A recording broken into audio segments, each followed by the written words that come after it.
Video کو like کر کے آگے شیئر ضرور کر دینا۔ میرے پیارے آقا صلی اللہ علیہ وسلم کے پیارے دیوانوں، جب لوگوں سے گفتگو کی یا لوگوں کے درمیان بیٹھا تو مجھے یہ محسوس ہوا کہ عوام تو عوام، بعض خواص بھی اللہ تبارک و تعالیٰ سے ڈرتے ہیں، لیکن ڈرنا کیسے چاہیے اس سے متعلق معلومات یا معرفت کم نظر آتی ہے۔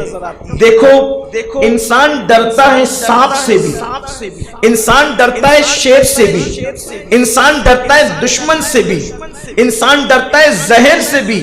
تو جب ہم اللہ سے ڈرنے کی بات کرتے ہیں، قرآن مقام پر کئی مقام پر کہتا ہے یا ایھا الناس اتقوا، اے لوگو ڈرو، یا ایھا الذین آمنوا اتقوا اللہ، اے لوگو اللہ سے ڈرو، حق تقاتی، جیسے ڈرنے کا حق ہے۔ یا ایھا الذین آمنوا اتقوا اللہ ولتنظر نفس ما قدمت لغد، اے ایمان والو اللہ سے ڈرو اور آگے کے لیے کیا بھیج رہے اس سلسلے میں فکر کرو۔ یا ایھا الذین آمنوا اتقوا اللہ وقولوا قولا سدیدا، اے ایمان والو اللہ سے ڈرو اور سچی سچی بات کرو، اچھی اچھی بات کرو، سیدھی سیدھی بات کرو، میٹھی میٹھی بات کرو۔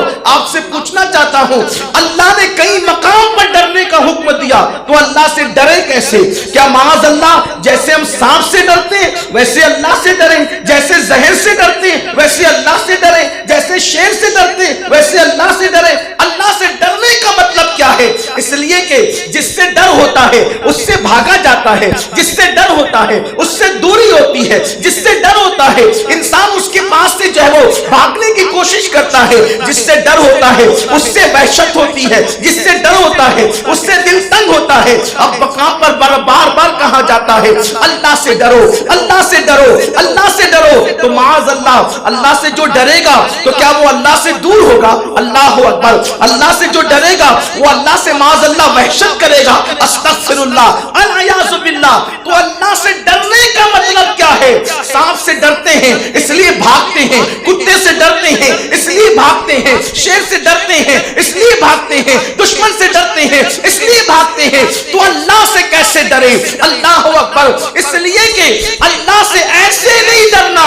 اللہ اکبر۔ دیکھو، استاد سے بھی ڈرتے ہیں، ماں باپ سے بھی ڈرتے ہیں، بڑے بھائی سے بھی ڈرتے ہیں، پیر و مرشد سے بھی ڈرتے ہیں، لیکن سانپ سے ڈرتے ہیں تو اس سے بھاگتے ہیں، اور پیر سے ڈرتے ہیں بھاگتے نہیں ہیں بلکہ اس کی طرف بھاگتے ہیں۔ سانپ سے بھاگتے ہیں اور پیر کی طرف بھاگتے ہیں، استاد کی طرف بھاگتے ہیں، ماں باپ کی طرف بھاگتے ہیں، یعنی ان کے قریب جانے کی کوشش کرتے ہیں، ڈرتے بھی ہیں۔ تو یہ اللہ سے ڈرنے کا مطلب کیا ہے؟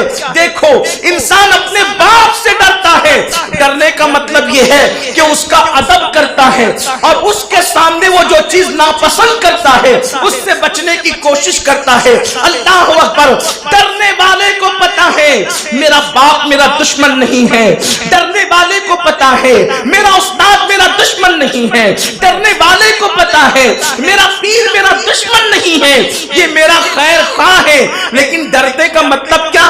احترام کرتا ہے، عزت کرتا ہے۔ اور باپ کو اگر سگریٹ ناپسند ہے تو وہ باپ کے سامنے سگریٹ نہیں پیتا، باپ کو اگر قہقہا ناپسند ہے تو باپ کے سامنے وہ قہقہا نہیں لگاتا، باپ کو بدنظری ناپسند ہے وہ باپ کے سامنے بدنظری نہیں کرتا، حتیٰ کہ باپ سے اتنا ڈرتا ہے عقیدت میں، محبت میں، احترام میں کہ باپ بیٹھا ہو تو وہ کھڑا رہتا ہے، باپ کے بازو میں بیٹھنے کی کوشش نہیں کرتا۔ تو یاد رکھیں، احترام والد میں انسان جتنا ڈرتا ہے اس سے زیادہ اللہ کے احترام میں ڈرا جائے، اس سے خوف کیا جائے، اس سے خشیت کی جائے۔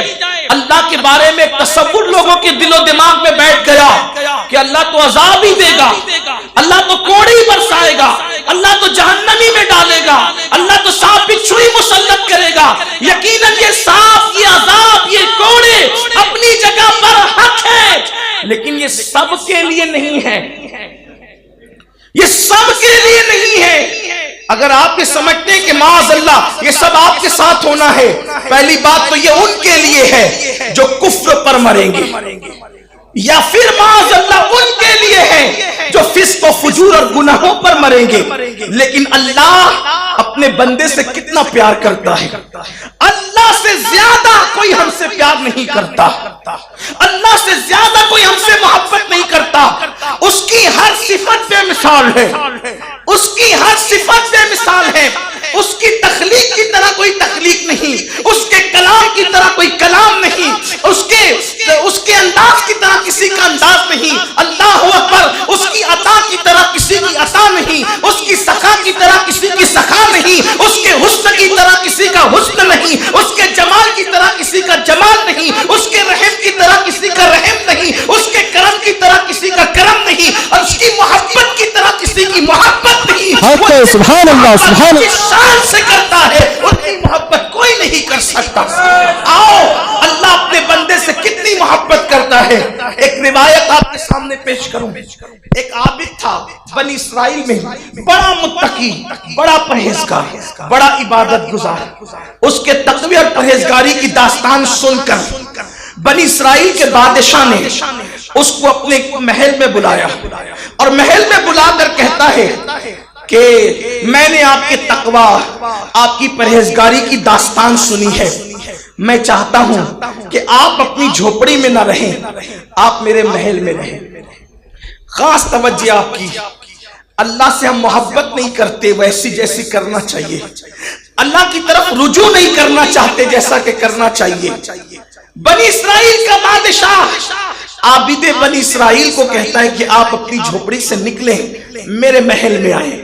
وہ پکا عابد تھا، وہ سچا متقی تھا، چٹنگ باز آدمی نہیں تھا۔ وہ اس نے بادشاہ کے محل میں رہنا نہیں تھا، اس لیے کہ یاد رکھنا، جسے یار کی وصل کی لذتیں مل جاتی ہے، جسے یار کا پتہ مل جاتا ہے، پھر وہ بھاگتا ہے لوگوں سے، بلکہ ہر چیز میں پھر اس کو یار کا جلوہ نظر آتا ہے۔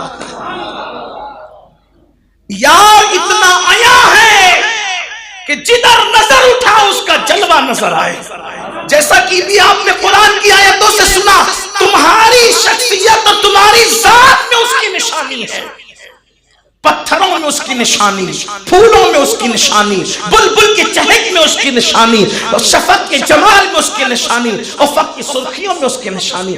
شفق کا جمال دیکھ کر کوئی عارف کہتا ہے جب یہ شفق کا جمال اتنا خوبصورت ہے تو اس کو بنانے والا کتنا حسن والا ہوگا، اس کے حسن کا عالم کیا ہوگا۔